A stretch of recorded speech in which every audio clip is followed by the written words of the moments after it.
तो hello guys, कैसे हो आप लोग। उम्मीद करता हूँ ठीक ही होंगे और मैं भी एकदम मस्त हूँ। तो सबसे पहले happy Holi to all of you. And उम्मीद करता हूँ कि सभी ने एकदम मस्त अच्छे से चिल विल करा होगा, अच्छे से होली खेली होगी और मस्त भूत बनाया होगा बंदों का। मैंने होली में ज़्यादा कुछ किया नहीं, बस साइंस के 2 चैप्टर कंप्लीट किए हैं क्योंकि मंडे का उन्हीं को टेस्ट है। तो please wish me best of luck. और हाँ, आज के इस वीडियो में हम अकेले नहीं है, हमारे साथ है बीनेक्सस। सो बीनेक्सस भाई, अपना थोड़ा बहुत इंट्रोडक्शन दे दो। हेलो गाइस, तो कैसे हैं आप लोग। मैं हूं बी नेक्सस और आज इस वीडियो में हम बात करने वाले हैं उन उत्सुकी के बारे में जो कि हमें नारुतो या फिर कहे तो बोरुतो सीरीज में एक ना एक बार तो विलन रह चुके हैं। एंड हम ये भी कोशिश करेंगे कि हम उनका आईक्यू लेवल या फिर कहे तो उनका इंटेलिजेंस जान पाए। और हम किसी की उत्सुकी एंड उराशी की उत्सुकी को नहीं लेने वाले हैं क्योंकि इन दोनों उत्सुकी का बोरुतो मांगा के अंदर कुछ ज्यादा मेजर रोल नहीं है। भले ही उराशिकी ने कुछ टाइम ट्रेवल वाला लफड़ा किया था जो कि शायद फिलर एपिसोड में आते हैं या फिर नहीं, मुझे नहीं पता, लेकिन फिर भी उस बंदे ने कुछ टाइम ट्रेवल वाला लफड़ा किया था, तो उसको हम किसी और वीडियो में कवर करेंगे। और किश की उत्सुकी का तो आप लोग जानते ही हैं। किश की उत्सुकी मोमोशिकी का चेला था, तो चेले चपाटों की क्या बात करेंगे यार। बस इस वीडियो में एंड तक बने रहो। तो सबसे पहले हम बात करते हैं हमारे तोनेरी उत्सुकी के बारे में। यस, यू आर राइट, जिसने हमारी हिनाता को छेड़ा था। और ऐसा कैसे हो सकता है कि तुम हमारी हिनाता को छेड़ के चले जाओ और नारुतो कुछ भी ना कहे। भाई ये चीज तो पॉसिबल ही नहीं है। तो ठीक है, फिर अब बात करते हैं हमारे तोनेरी उत्सुकी की इंटेलिजेंस के बारे में। तो भाई देखो, भले ही हमारे तोनेरी उत्सुकी ने कुछ भी हरकतें की हो, कुछ भी किया हो, लेकिन फिर भी तोनेरी एक काफी ज्यादा बड़ा मास्टरमाइंड था। नारुतो द लास्ट मूवी के अंदर हमने देखा ही था तोनेरी कैसे अपना माइंड गेम रचता है। उसके पास काफी सारे ऑप्शन थे हमारी हिनाता को मून पर लाने के, वो जोर जबरदस्ती करके भी ला सकता था, लेकिन उसने क्या किया, उसने माइंड गेम यूज किया। उसने हमारी हिनाता की छोटी बहन हिनाबी को किडनैप किया। और of course you are right, हमारे तोनेरी की प्रेडिक्शन भी काफी अच्छी थी। उसे पता था कि हिनाता हमारी हिनाबी को बचाने एकदम 1000% आएगी। एंड बूम, हिनाता वहां पर आती भी है। और उसके बाद जब वो अच्छा बंदा बन जाता है तो उसकी इंटेलिजेंस और भी ज्यादा ही बढ़ जाती है। वो हमारे उज़ुमा की बोरुतो दाते बसा को दे देता है जोगान आई, जो कि काफी गॉड लेवल का जुत्सु है। और तो और ऊपर से उसने काफी सारे प्रेडिक्शंस ऑलरेडी कर लिए थे, लेकिन बाद में उसे भले ही 10,000 सालों के लिए सील होकर रहना पड़े, पर उसकी प्रेडिक्शंस हमें पता है एकदम सही निकलने वाली है।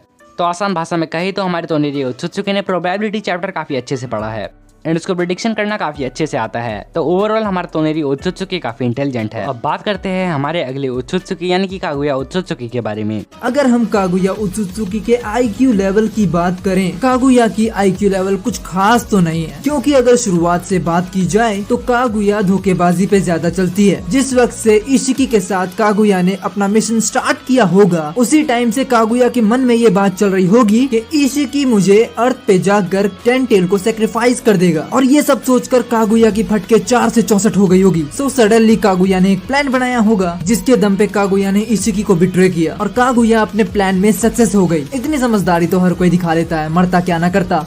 देन नेक्स्ट टाइम में कागुया ने दोबारा से समझदारी दिखाई और अपने बेटों को ही किल करने का ट्राई किया, क्योंकि अब कागुया को हामोरो एंड हागोरोमो का चाकरा लेना था। सो पूरी फैमिली के अंदर फाइट होने लग गई। ये लड़ाई बहुत दिनों तक चली, फिर भी कागुया फेल हो गई और कागुया के दोनों बेटों ने कागुया को सील कर दिया। और अगर पास्ट में कागुया के बेटे कागुया को सील नहीं करते तो हमारे पास आज चांद नहीं होता। Are you mad or what? But जाते जाते कागुया ने आर्टिफिशियल ह्यूमनॉइड क्रीचर बनाया, जिसे आप ब्लैक ज़ेत्सु के नाम से जानते हैं। एंड ब्लैक ज़ेत्सु ने नारुतो एंड नारुतो शिपुडेन का पूरा खेल खेला और कागुया को दोबारा से जिंदा कर दिया मादरा की बॉडी में। देखो, अब सोचने वाली बात यह है कि कागुया का एक क्रीचर इतना बड़ा मास्टरमाइंड हो सकता है, तो कागुया कितनी बड़ी मास्टरमाइंड होगी। और हमें नारुतो शिपुडेन में कागुया की इतनी ज्यादा इंटेलिजेंस दिखाई नहीं गई जिससे हम कहें कि उसका आईक्यू लेवल बहुत ज्यादा है। और सारी महाभारत तो ब्लैक ज़ेत्सु ने रची थी, सो अभी के लिए कागुया थोड़ी नीचे रहेगी इंटेलिजेंस के मामले में। गजब बेइज्जती है।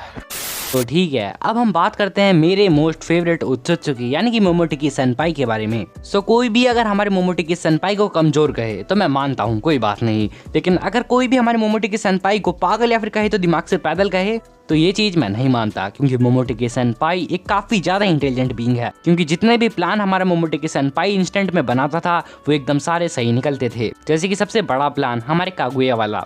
मोमोशिकी ने हमारी कागुया को बोल दिया था कि तू इशिकी उत्सुकी को बिट्रे कर दियो एंड उसको टेंटेल्स को फीड कर दियो और उसके बाद जो चाकरा फ्रूट बनेगा वो मुझे मिलना चाहिए। कागुया भी वहाँ पर एग्री करती है एंड ओवरऑल प्लान वही चल रहा था, लेकिन कुछ रीजंस की वजह से हमारी कागुया को चाकरा फ्रूट खाना पड़ता है। और उसके बाद क्या धूम मस्ती है वो तो आपने कागुया वाले पार्ट में सुन ही लिया होगा। लेकिन हमारा मोमोशिकी यही नहीं रुकता, वो हमारे बोरुटो को अपना वेसल भी बनाता है, क्योंकि बोरुटो के पास उसे दिख जाती है जोगान। और तो और वो चाहता था कि उसका सर्वेंट यानी कि किंशिकी उत्सुकी भी उससे अलग ना हो, इसलिए वो उसका भी चक्रा फ्रूट बनाकर खा जाता है। या फिर कुछ और रीजंस रहे होंगे हमारे किंचिकी को मरवाने के, तो वो रीजंस क्या रहे होंगे इसके बारे में हम कभी और बात करेंगे। एंड जब हमारा बोरुटो से कनेक्टेड हो जाता है, यानी कि उसका वेसल बन जाता है और उसका डाटा उसके अंदर फिल होने लग जाता है, वहां तक हमारे मोमोटिकी का प्लान एकदम काफी अच्छे से चल रहा था।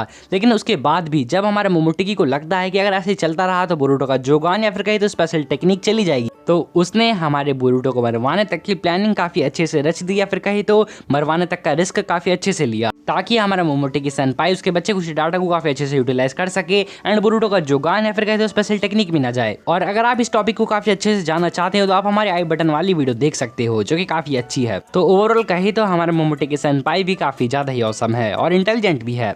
तो अब फाइनली हम बात कर सकते हैं हमारे इशिकी ओत्सुत्सुकी के बारे में, जिसने हमारे नारुतो की ऑलमोस्ट फाड़ दी थी पैंट एंड सास्के के अंदर ऑलमोस्ट दे ही दिया था अपना पंच। सो या लेट्स टॉक आउट अबाउट इशिकी ओत्सुत्सुकी। अगर हम इशिकी ओत्सुत्सुकी के आईक्यू लेवल के बारे में बात करें तो इशिकी ओत्सुत्सुकी एक ऐसा ओत्सुत्सुकी था जिसने साइंस एंड टेक्नोलॉजीज का सहारा लिया अपने आप को ग्रो करने के लिए, अपनी टीम को बिल्ड करने के लिए एंड अपने प्लान को सक्सेस करने के लिए। अगर एक विलन के तौर पे इशिकी को देखा जाए तो इशिकी के अंदर पेशेंस बहुत ज्यादा था, जिससे ये पता चलता है कि इशिकी का आईक्यू लेवल कितना ज्यादा ऊपर है। एंड कागुया से बिट्रेयल मिलने के बाद भी इशिकी ने हजारों सालों तक का वेट किया अपने प्लान को सक्सेस बनाने के लिए। ये बात इशिकी के पेशेंस को डिफाइन करती है। अब आते हैं मेन मुद्दे पर। इशिकी कोई ऐसा बंदा नहीं था जो अपने रास्ते में आई हर एक चीज को खत्म करता चले। इतना टाइम नहीं था इशिकी के पास। एग्जाम्पल के लिए अगर इशिकी के सामने कोई इशिकी से वीक बंदा खड़ा हुआ है और वो वीक बंदा इशिकी से फाइट करना चाहता है, फिर भी इशिकी उससे फाइट नहीं करेगा,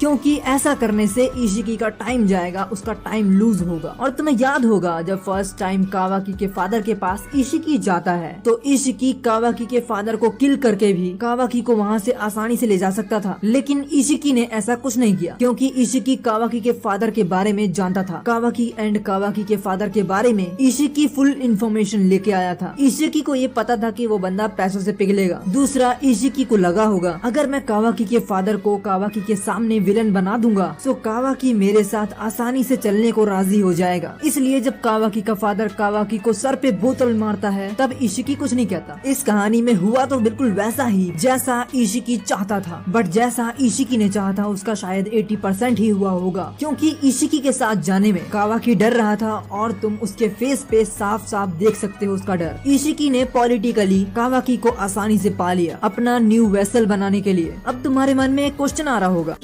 कि इशिकी ने गोल्ड फिश सेलर को मार दिया था, तो क्या वहाँ इशिकी का टाइम वेस्ट नहीं हुआ? इस बात पे तो मैं कहूँगा बिल्कुल भी नहीं। अगर वहाँ इशिकी गोल्ड फिश सेलर को नहीं मारता ना तो कारा मेंबर्स का एग्जिस्टेंस बहुत ही पहले उस विलेज को पता चल जाता, इवन कोनोहा विलेज को भी पता चल जाता। सो इशिकी के पास कोई भी चॉइस नहीं थी उस गोल्ड फिश सेलर को मारने के अलावा। सेकंड एंड लास्ट एग्जांपल जो ये बताएगी कि इशिकी का आईक्यू लेवल बहुत ज्यादा स्ट्रॉन्ग है। इशिकी को अमादो पर पहले से ही शक था कि ये बंदा कुछ तो गड़बड़ है, लेकिन फिर भी इशिकी ने कुछ भी नहीं कहा, क्योंकि इशिकी नहीं चाहता था कि अपने प्लान के इतने पास आने के बाद सिर्फ किसी एक आदमी की वजह से उसका हजारों साल पुराना प्लान सिर्फ कुछ मिनटों में ही डिस्ट्रॉय हो जाए। क्योंकि अगर इशिकी ने अमादो एंड काशिनकोजी को बहुत पहले ही एक्सपोज किया होता तो उसकी पूरी टीम बिखर सकती थी, क्योंकि अमादो इशिकी की टीम का बैकबोन था। अगर इशिकी अमादो को एक्सपोज करता तो ये बहुत बड़ी बेवकूफी होती इशिकी के लिए, लेकिन एक्सपोज ना भी करके क्या उखाड़ लिया इशिकी ने।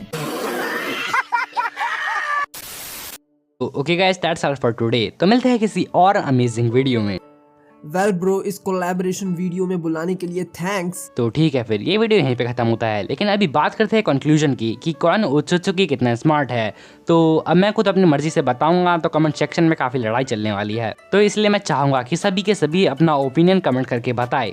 और अभी तक अगर आपने हमारे बी नेक्सस का चैनल चेकआउट नहीं किया है तो क्या कर रहे हो, चैनल का लिंक डिस्क्रिप्शन में दिया हुआ है, वहाँ पे जाके इनको भी सपोर्ट कर सकते हो। तो okay guys, that's all for today. मिलते हैं किसी और वीडियो में, तब तक के लिए सायोनारा सीता।